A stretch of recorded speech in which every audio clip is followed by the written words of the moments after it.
그러므로 생각하라. 너희는 그때의 육체로는 이방인이요 손으로 육체에 행한 할례를 받은 무리라 칭하는 자들로부터 할례를 받지 않은 무리라 칭함을 받은 자들이라.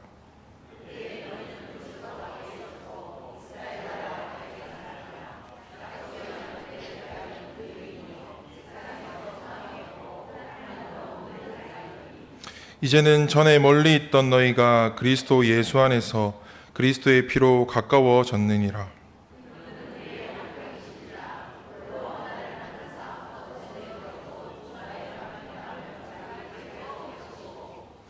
법조문으로 된 계명의 율법을 폐하셨으니 이는 이 둘로 자기 안에서 한 세 사람을 지어 화평하게 하시고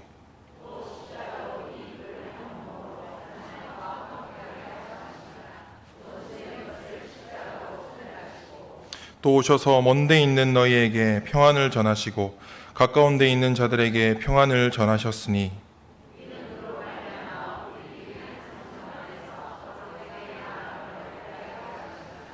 그러므로 이제부터 너희는 외인도 아니요 나그네도 아니요 오직 성도들과 동일한 시민이요 하나님의 권속이라.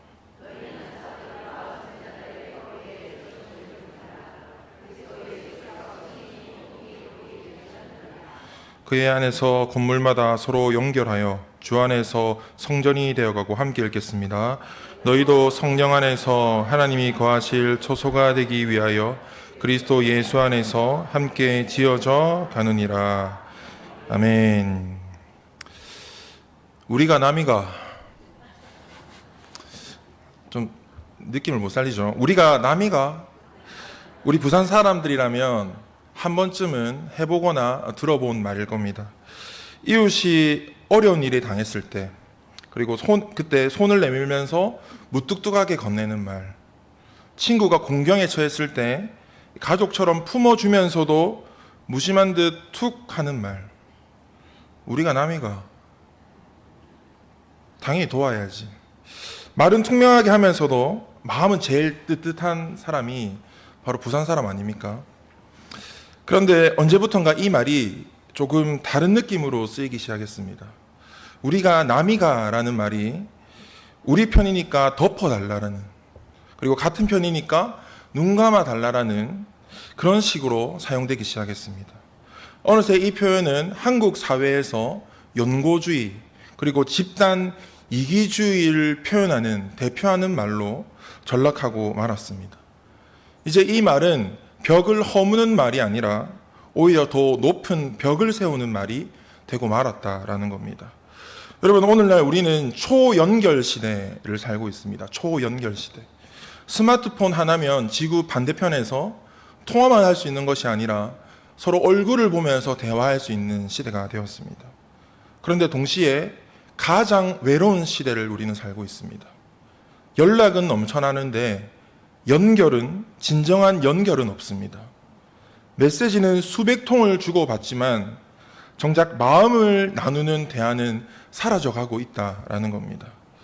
여러분, 이 보이지 않는 벽이 어디 이웃 사이에서만 일어나겠습니까? 우리 가정에도 이러한 벽이 있지 않습니까? 부부 사이에 말하면 싸우니까 차라리 입을 닫는 부부 안에 침묵의 벽이 있지는 않습니까? 부모와 자녀의 사이에 놓인 불통의 벽은 또 있지 않습니까? 교회 안에도 보이지 않는 벽이 있는 것 같습니다. 저 집사님은 나랑 결이 안 맞아. 저 사람은 좀 극단적이야. 저 사람은 너무 원칙적이야. 저 사람은 너무 물러 터졌어.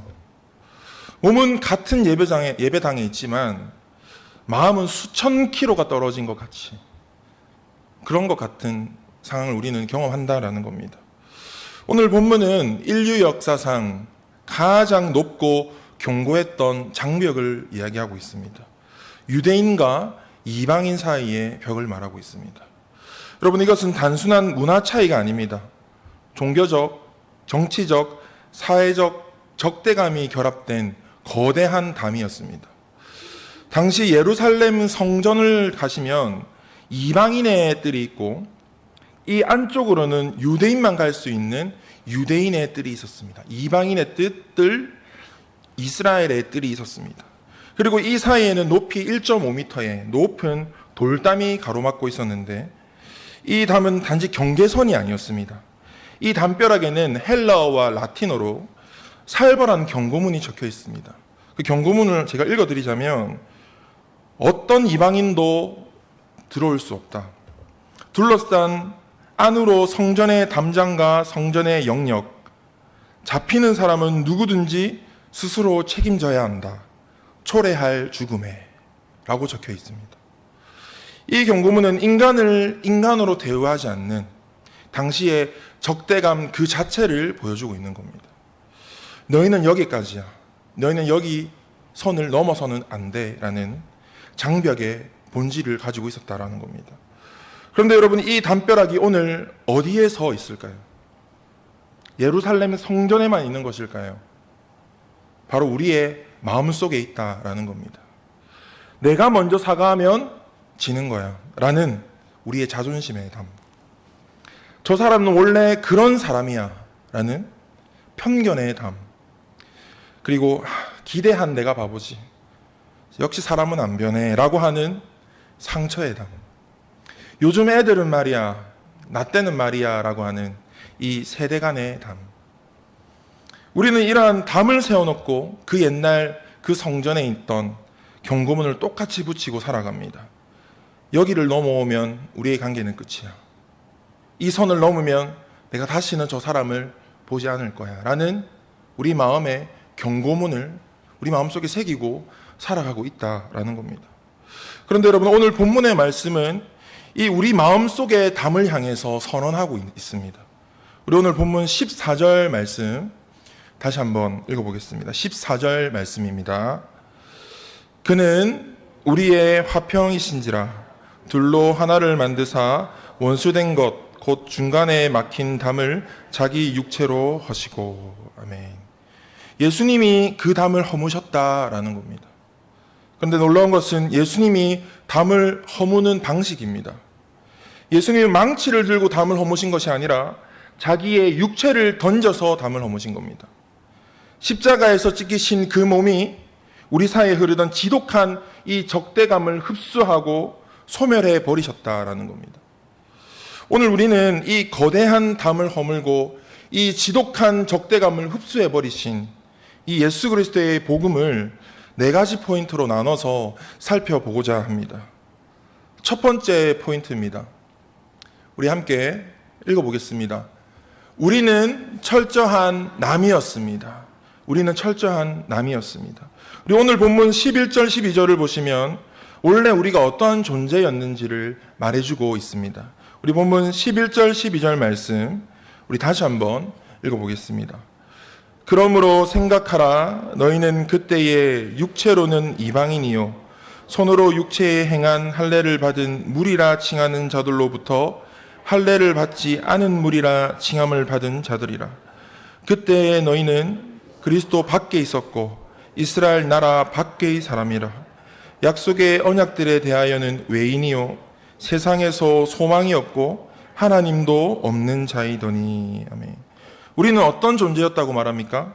육체로는 이방인이요 유대인들에게 무할례당이라고 불리던 자들이고 그리스도 밖에 있었고 이스라엘 나라 밖에 있었고 약속의 언약들에 대해서는 외인이었고 세상에 소망이 없는 자였고 하나님도 없는 자였다라는 겁니다. 이것이 우리의 자리였다라는 겁니다. 바울은 우리의 과거를 이야기할 때 우리가 그냥 조금 부족한 신앙이었던 것이 아니라 그저 완전히 영적으로 생명줄이 끊긴 존재였다라고 우리의 상황을 얘기해주고 있습니다. 여러분, 이 결핍들을 모아놓으면 한 단어로 뭐가 되겠습니까? 남이 되는 겁니다. 철저한 아웃사이더. 하나님의 집에 초대받지 못할 정도가 아니라 애초에 집 근처에도 가지 못할 정도의 접근 금지된 외부인이었습니다. 하나님께 나아갈 길이 원천봉쇄된 자가, 죽을 수밖에 없는 자가 우리였다라는 겁니다. 그런데 문제는 무엇입니까? 우리가 이 교회 안에 오래 있다 보면 이 사실을 망각해 버린다라는 겁니다. 우리가 어떤 자였는지를. 그런데 바울은 단호하게 오늘 이야기하고 있습니다. 따라해볼까요? 그러므로 생각하라. 그러므로 생각하라라고 이야기합니다. 기억하라, 상기하라라는 겁니다. 네 출발점이 어디였는지 기억해라라는 겁니다. 바울은 왜 이 가슴 아픈 이야기를 꺼냈던 것일까요? 우리는 이 사실을 늘 기억하고 마음에 새겨놓지 않으면 우리는 반드시 우리의 옆 사람을 판단하게 되어버리기 때문입니다. 우리가 하나님께 받은 그 은혜를 망각하는 순간 우리 안에 공로 시스템이 발동함으로써 사람들을 편을 가르는, 사람들을 무시하는 습성이 우리 안에 올라온다라는 겁니다. 저 집사님은 아직 한참 멀었어. 그래도 나는 저 집사님보다 나아. 내가 좀 더 나은 것 같네. 이러한 우리의 생각이 자리 잡는 순간 이 교회는 은혜의 공동체가 아니라 더 이상 서로를 비판하고 평가하는 비교 집단으로 전락해 버린다라는 겁니다. 사랑하는 성도 여러분, 오늘 저와 여러분 가운데 우리의 출발선이 어디였는지를 기억하는 은혜가 있기를 간절히 소망합니다. 우리 안에 나도 한때는 남이었다라는 인식, 나도 한때는 외인이었다라는 인식, 나도 한때는 그리스도 밖에 있던 자였다라는 인식을 가지기를 소망합니다. 그러므로 생각하라. 네 출발점이 어디였는지를 기억하라. 우리의 출발점을 기억함으로 차별하지 않고 하나님의 은혜 앞에 더욱더 감사하는 저와 여러분 모두가 되었으면 합니다. 두 번째 포인트는요, 우리 따라 읽어보겠습니다. 예수님은 담을 허무셨습니다. 오늘 본문 13절 말씀 함께 읽어보겠습니다. 이제는 전에 멀리 있던 너희가 그리스도 예수 안에서 그리스도의 피로 가까워졌느니라. 아멘. 이제는 이라고 이야기하고 있습니다. 12절에 있는 그때와 13절에 이제는 이 대조를 서로 이루고 있습니다. 그때는 멀리 있었지만 이제는 가까워졌다라는 겁니다. 무엇으로요? 그리스도의 피로. 14절은 이것을 더 구체적으로 설명하고 있습니다. 우리 14절 말씀도 읽어보겠습니다. 그는 우리의 화평이신지라 돌로 하나를 만드사 원수된 것 곧 중간에 막힌 담을 자기 육체로 하시고. 아멘. 그는 우리의 화평이신지라 라고 이야기합니다. 여기서 화평은 에이레네를 이야기합니다. 단순히 싸움이 없는 상태를 말하는 것이 아니라 히브리어로 샬롬을 이야기합니다. 하나님과의 관계가 회복된 상태, 이 사람 간의 관계가 회복된 상태, 온전히 평화와 축복을 누리는 상태를 이야기하는 겁니다. 그런데 놀라운 것은 예수님이 우리에게 화평을 주셨다라는 것이 아니라 그분 자체가 화평이다라고 이야기하십니다. 즉 예수님이 계신 곳에 화평이 있고 예수님이 함께하는 모든 관계에 화평이 있음을 우리에게 이야기하고 계시는 겁니다. 그리고 15절을 보시면 법조문으로 된 계명의 율법을 폐하셨으니 이는 이 둘로 자기 안에서 한 세 사람을 지어 화평하게 하시고 라고 합니다. 화평 그 자체이신 예수님은 율법을 폐하시고 나서 한 세 사람을 창조하셨다라고 얘기합니다. 한 세 사람. 여러분, 이 한 세 사람은 유대인을 이방인으로 만드신 것도 아니고 이방인을 유대인으로 만드신 것도 아닙니다. 이 둘을 합쳐서 완전히 새로운 제3의 인류, 한 세 사람을 창조하셨다라는 겁니다. 여러분, 그렇다면 이 제3의 인류인 한 세 사람은 무엇을 가리키는 것이겠습니까? 바로 오늘날의 교회를 가리키는 겁니다. 여러분, 오늘날 사회와 교회와 우리 가정에 일어나고 있는 모든 갈등의 본질이 무엇이라고 생각하십니까? 그것은 누가 옳으냐의 싸움입니다. 부부 간의 갈등도, 교회 안의 갈등도, 이 세대 간의 갈등도 표면으로 적으로 드러나는 것은 다르지만 본질은 늘 같습니다. 누가 옳으냐? 내가 맞다. 내가 옳다라는 겁니다. 그런데 여러분, 예수님은 오늘 본문을 통해서 이렇게 말씀합니다. 너희는 다 틀렸다. 너희의 의로는 담을 넘을 수 없다. 그래서 내가 대신 죽는다. 예수님은 스스로 십자가를 지심으로 이 견고한 갈등의 담을 허무셨다라는 겁니다. 그리고 그 예수님이 저와 여러분 안에 거하신다라고 이야기합니다. 그렇다면 여러분, 우리도 담을 허무는 자로 살아가야 되지 않겠습니까? 우리가 교회와 가정을 든든하게 세워가기 위해서 필요한 것은 누가 더 논리적이냐, 누가 더 설득력 있느냐가 아닙니다. 누가 더 예수님처럼 살아가느냐, 누가 더 예수님처럼 십자가를 지며 살아가느냐입니다. 바라기는 저 사람은 나와 안 맞아 라고 생각하는 교회 안에 세워진 보이지 않는 이 담, 말해봤자 소용없어 라고 생각하는 이 가정 안의 침묵의 담, 무엇보다 내 안에 세워진 이 견고한 자존심의 담을 허무는 저와 여러분 모두가 되기를 소망합니다. 십자가의 피로 담을 허무신 예수님께서 그 예수님을 닮아서 담을 허무는 사람으로 살아가는 저와 여러분 모두가 되었으면 합니다. 세 번째 포인트입니다. 우리 함께 따라 읽어보겠습니다. 우리는 하나님의 가족이 되었습니다. 우리 오늘 본문 19절 말씀 함께 읽겠습니다. 그러므로 이제부터 너희는 외인도 아니요 나그네도 아니요 오직 성도들과 동일한 시민이요 하나님의 건속이라. 아멘. 여기서 바울은 아주 따뜻한 단어를 사용합니다. 하나님의 건속. 한 집안 식구, 가족을 이야기하는 것입니다. 여기에 나오는 외인, 나그네는 시민권이 없는 자들이었습니다. 투표권도 없었고 토지 소유권도 없는 자들이었습니다.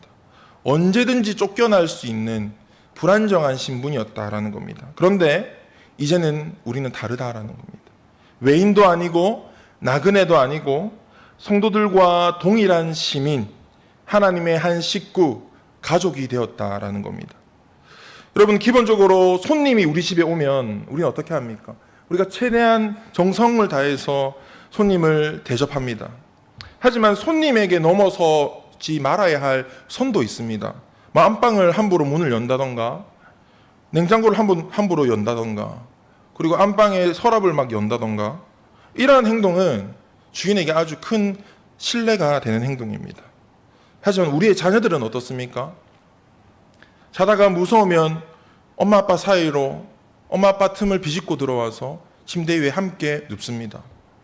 밤중에 배가 고프면 냉장고의 문을 열고 음식을 먹습니다. 여러분, 이것이 왜 허용됩니까? 가족이기 때문입니다. 우리의 자녀이기 때문입니다. 우리는 하나님 앞에서 더 이상 나그네가 아니고 외인이 아니라는 겁니다. 눈치 보는 손님이 아니라는 겁니다. 우리는 언제든 하나님의 냉장고의 문을 열 수 있는 하나님의 자녀이고 하나님 나라의 유업을 상속받을 수 있는 상속자다라는 겁니다. 그리고 동시에 우리는 서로의 형제, 자매가 된 것입니다. 여러분, 가족의 특징이 무엇입니까? 가족은 불편하더라도 도망치지 않습니다. 가족은 상처를 두더라도 싸우는 한이 있어도 관계를 끊지는 않습니다. 가족은 갈등이 있더라도 끝까지 함께 갑니다. 세상 모임은 싫으면 안 나가면 그만이지만 가족은 그럴 수 없다는 겁니다. 여러분, 교회는 나와 취향이 맞는 사람끼리만 모이는 취향 공동체가 아닙니다. 예수 그리스도의 피로 맺어진 피보다 진한 혈연 공동체입니다. 그래서 우리가 남이가라는 이 말이 가장 어울리는 곳이 바로 이 교회다라는 겁니다. 사랑하는 성도 여러분, 우리가 남입니까? 남입니까? 아닙니다. 우리는 그리스도의 피로 맺어진 한 가족입니다. 여러분, 이 사실을 반드시 기억하시기를 소망합니다. 바로 이 사실을 기억하면서 우리 마지막 포인트를 살펴보겠습니다. 함께 따라 읽어보겠습니다. 우리는 함께 지어져가는 성전입니다. 우리 오늘 본문 20절에서 22절 말씀 함께 읽어보겠습니다. 너희는 사도들과 선지자들의 터 위에 세우심을 입은 자라. 그리스도 예수께서 친히 모퉁이 돌을 되셨느니라. 그의 안에 건물마다 서로 연결하여 주 안에서 성전이 되어가고 너희도 성령 안에서 하나님이 거하실 처소가 되기 위하여 그리스도 예수 안에서 함께 지어져 가느니라. 아멘. 여러분, 바울은 이제 여기서 가족의 이미지에서 성전의 이미지로 전환시킵니다. 여러분, 가족의 관계의 친밀함을 강조했다면 이제는 성전은 함께 세워져 가는 우리의 목적임을 이야기하고 있습니다. 여러분, 고대 건축에서 이 모퉁이 돌이 얼마나 중요한지 아십니까? 모퉁이 돌은 건물의 두 벽이 만나는 지점, 그 모서리에 놓이는 돌이 바로 이 모퉁이 돌입니다. 이 돌 하나가 건물 전체의 수평과 방향을 지지하고 있습니다. 이 모퉁이 돌이 1도만 틀어져도 벽이 올라가면 올라갈수록 이 안에 틈은 점점 커져가는 겁니다. 10층, 20층 올라간다면 건물 전체가 기울어진다라는 겁니다. 그래서 고대 건축가들은 모퉁이 돌을 놓을 때 가장 많은 심혈을 기울여서 시간을 들였다라고 합니다. 모퉁이 돌만 제대로 놓인다면 나머지는 그 기준에 따라서 벽돌만 올리면 되기 때문입니다. 여러분, 예수 그리스도가 오늘 모퉁이 돌이라고 하는데 이것이 무엇을 의미하겠습니까? 우리의 모든 기준이 되시는 분이 바로 예수 그리스도다라는 겁니다. 우리의 가정의 기준이 내 생각이 되면 우리의 가정은 삐뚤어질 수밖에 없습니다. 우리 교회의 기준이 내 경험이 되면 교회는 넘어질 수밖에 없습니다. 내 생각, 내 경험, 내 판단이 기준이 되는 순간 우리의 가정, 우리의 교회, 우리의 사회는 넘어질 수밖에 없다라는 겁니다. 우리는 오직 예수 그리스도를 우리의 삶의 기준으로 삼고 살아가야 한다라고 이야기합니다. 그런데 여러분, 21절을 보시면 그의 안에서 건물마다 서로 연결되어라고 이야기합니다. 서로 연결되어. 서로 연결하다라는 말은 건축 용어인데요. 돌과 돌이 정교하게 맞물려 있어서 틈이 없는 연결을 이야기하고 있습니다. 고대 성전 건축을 보시면 돌 하나하나 그 모양이 다르다는 것을 알고 계십니다. 아실 수 있을 겁니다. 오늘날 우리가 만드는 벽돌과는 다른 겁니다. 공장에서 찍어낸 규격화된 벽돌이 아니라 울퉁불퉁한 돌, 모난 돌, 둥근 돌, 납작한 돌, 길쭉한 돌을 한데 모아서 성전을 건축하는 것입니다. 그리고 석공이 제각각의 돌을 다듬고 다듬어서 빈틈이 없이 이 돌들을 연결시킵니다. 여러분, 이 제각각의 돌들이 쌓인 다듬는 곳이 어디겠습니까? 바로 교회라는 겁니다. 그리고 이 제각각인 돌을 다듬으시는 석공이 누구시겠습니까? 성령님이라는 겁니다. 석공이신 성령님은 이 제각각인 돌, 이 돌을 버리시지 않습니다. 내버려 두지 않으신다라는 겁니다. 깎으시고 다듬으시고 서로 맞물리게 하십니다. 내 옆에 모난 지체가 나를 다듬는 도구로 쓰이기도 합니다. 그리고 나의 연약함이, 나의 울퉁불퉁함이 다른 지체를 다듬는 도구로 쓰이기도 한다라는 겁니다. 그리고 22절을 보시면 함께 지어져 가느니라 라고 되어 있습니다. 아주 중요한 표현입니다. 여러분, 지어져 가느니라는 완성형이 아닙니다.